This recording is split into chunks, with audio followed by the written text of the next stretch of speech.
Salam waras, salam rahayu. Saya akan melanjutkan kembali apa yang kemarin ada di part 1. Pada part 2 kali ini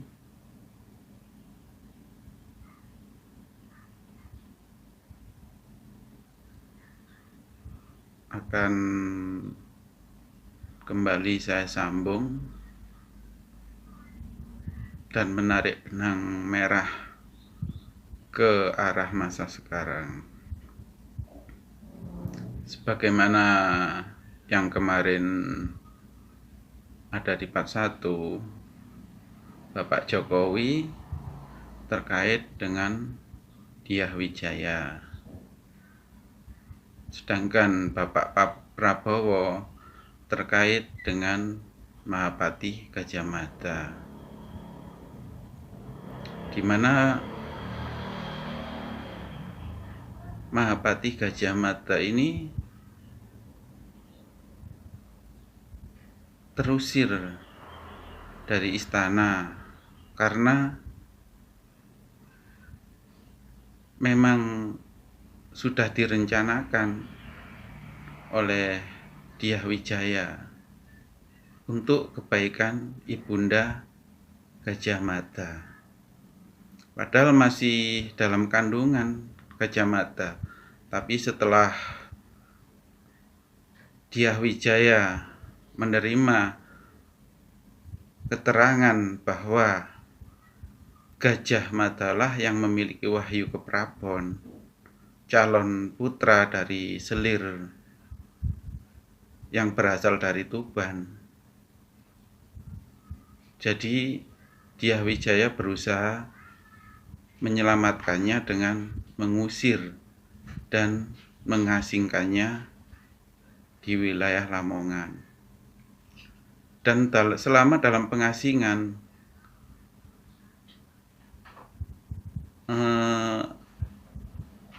hanya pihak Padepokan yang ada yang ditinggali Ibunda Gajah Mada ini yang paham siapa beliau. Sedangkan Dyah Wijaya sendiri tetap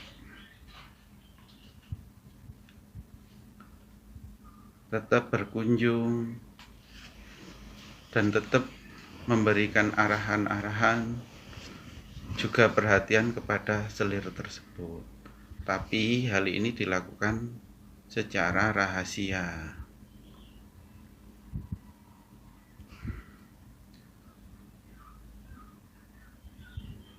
Pada masa sekarang pun demikian.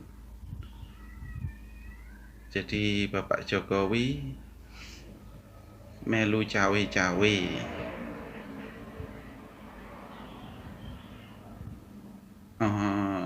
mempersiapkan presiden yang selanjutnya.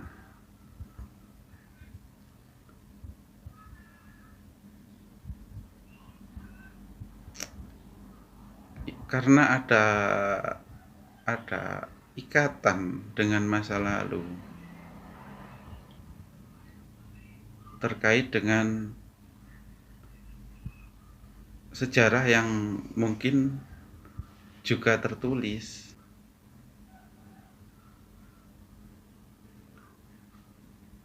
Dan selama sisa hidupnya Ibunda Gajah Mada mengisi kehidupan sehari-harinya dengan tirakat. Beliau sungguh-sungguh menjalankan amanah yang diberikan Dyah Wijaya pada beliau. Jadi dari kisah tersebut bisa kita simpulkan tidak mudah untuk memiliki putra-putri yang bisa atau mampu menjadi sosok yang besar. Jadi perlu diimbangi dengan tirakat yang benar-benar tirakat, bahkan sampai semua hal yang terkaitan dengan selir dan juga Gajah Mada tidak diketahui banyak orang, hanya orang-orang tertentu saja yang terpilih. Jadi pada masa sekarang Bapak Jokowi melu cawe-cawe atas terpilihnya Bapak Prabowo Subianto dan juga mengembalikan kehormatan Bapak Prabowo Subianto dengan memberikan gelar jenderal TNI kehormatan.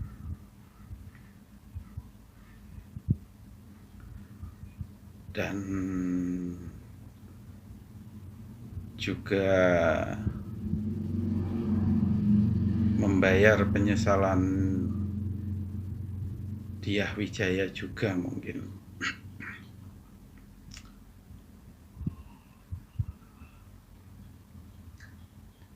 Jadi ya begitulah.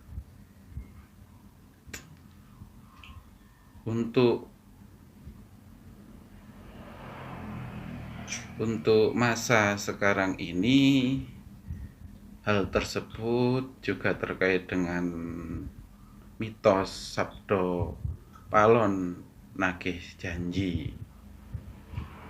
Jadi masa kembalinya tokoh-tokoh Majapahit atau penokohan kisah yang ada di masa Majapahit itu kembalinya setelah 500 tahun kejatuhan Majapahit. Dan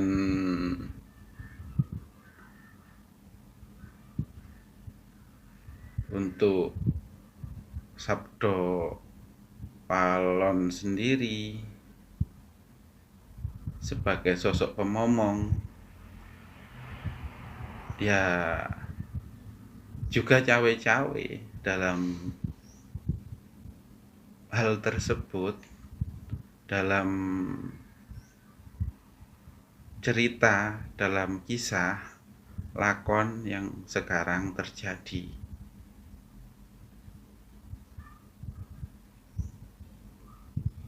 Kalau untuk presiden yang pertama, Bapak Insinyur Soekarno,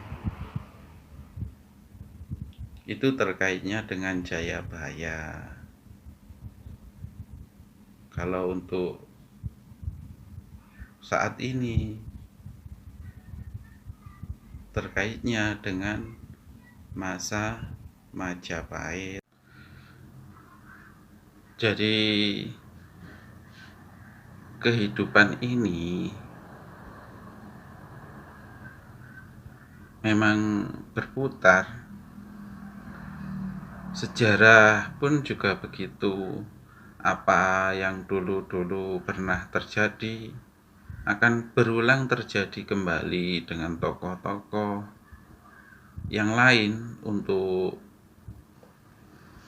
penokohan yang lain, untuk meralat apa-apa yang terkait dengan masa sebelumnya.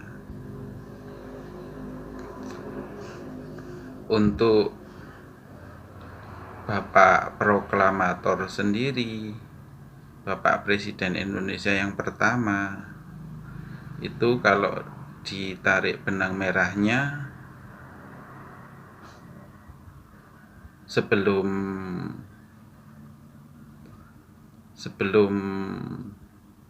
Jayabaya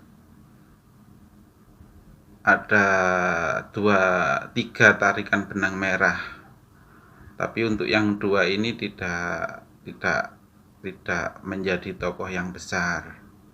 Tapi untuk yang pertama, rentetan yang pertama, beliau menjadi penerima wahyu suatu agama dan juga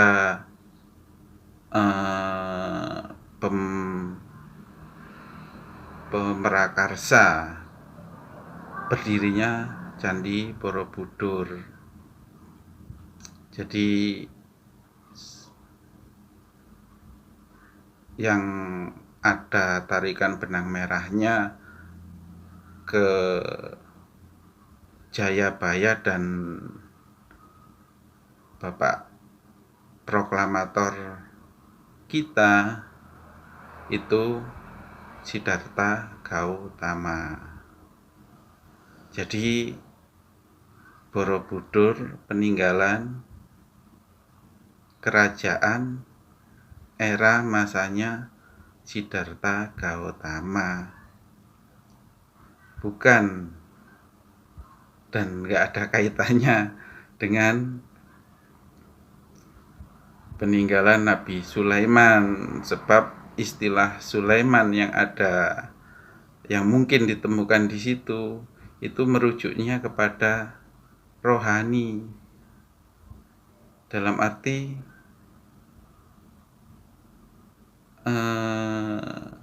orang yang terbimbing secara rohani. Dan Borobudur itu adalah pengkitapan ajaran yang diterima oleh Siddhartha Gautama.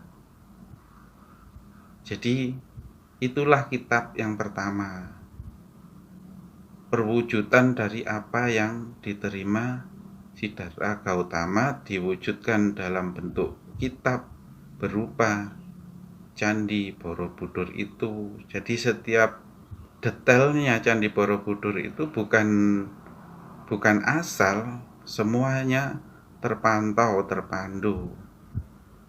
Biarpun tidak sepenuhnya Siddhartha Gautama menunggu masa pembangunannya, tapi paling tidak sudah ada dari pihak terkait yang sudah memahami apa yang diberikan oleh Siddhartha Gautama. Sedangkan beliau sendiri setelah memberikan pemahaman dengan detail untuk pembangunan Borobudur, beliau kembali lagi melakukan perjalanan ke India dan sampai akhir hidupnya beliau di India dan moksa di sana. Jadi sebelumnya juga Siddhartha pernah melakukan perjalanan dari Nusantara, Filipina, Thailand, sampai akhirnya sampai ke India, itu untuk menyebarkan dan menerima wahyu ajaran yang terkait dengan ajaran yang dikitabkan di Candi Borobudur. Untuk segala hal yang terjadi di alam semesta ini, ya istilahnya kalau di Jawa itu anyokro manggilingan, berputar. Jadi perputaran itu salah satu contohnya seperti itulah. Tinggal bagaimana kita belajar dari hal-hal, kisah-kisah yang terjadi tersebut. Dan Nusantara ini banyak sekali hal-hal besar yang terjadi di Nusantara. Cuman fase-fase tahapan waktunya saja yang berbeda. Termasuk kisah yang umum, katanya berasal dari India, kisah Ramayana, Mahabharata, itu juga adanya di Nusantara ini. Sedangkan yang mencatat ya utusan-utusan yang memang berasal dari negeri India. Mereka mempelajari, mencatat apa-apa budaya-budaya dan segala hal yang bisa dijadikan sastra yang terkait dengan kehidupan di Nusantara.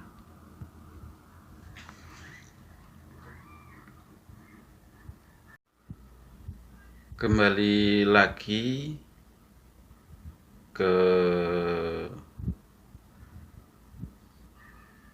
masa sekarang,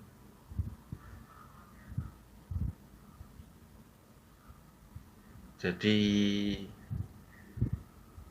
tokoh-tokoh yang berperan pada masa sekarang ini garis besarnya terkait dengan sejarah awal-awal dan ke masa-masa keemasan Majapahit nantinya.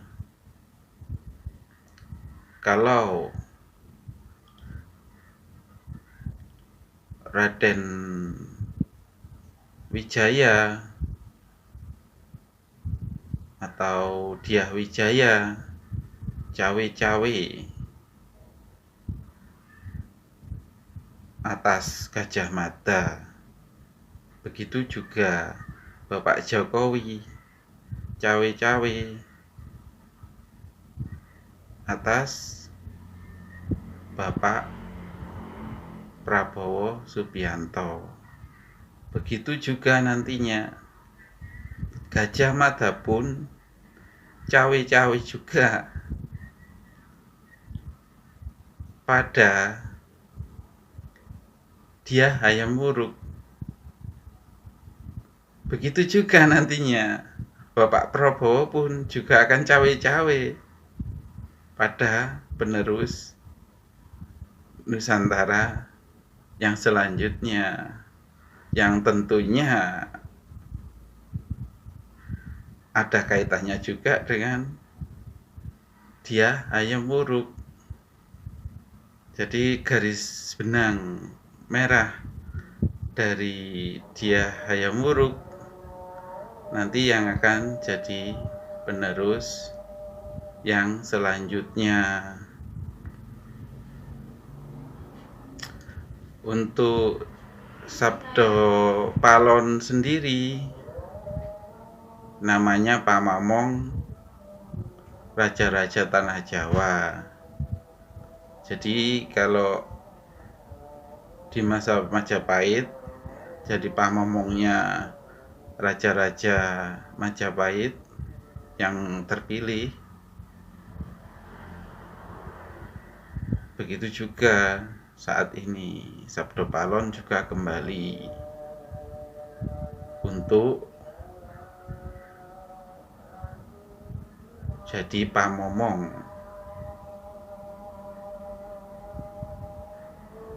penguasa Nusantara ini.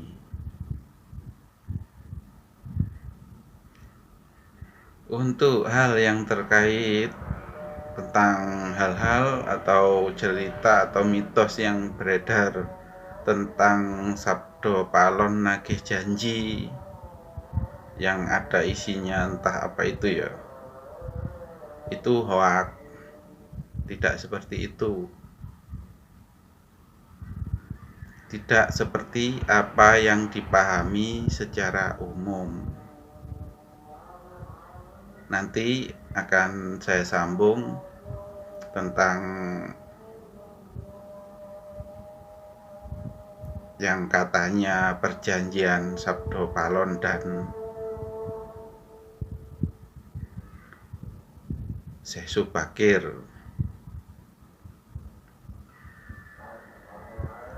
yang katanya Syekh Subakir jadi penumbal tanah Jawa.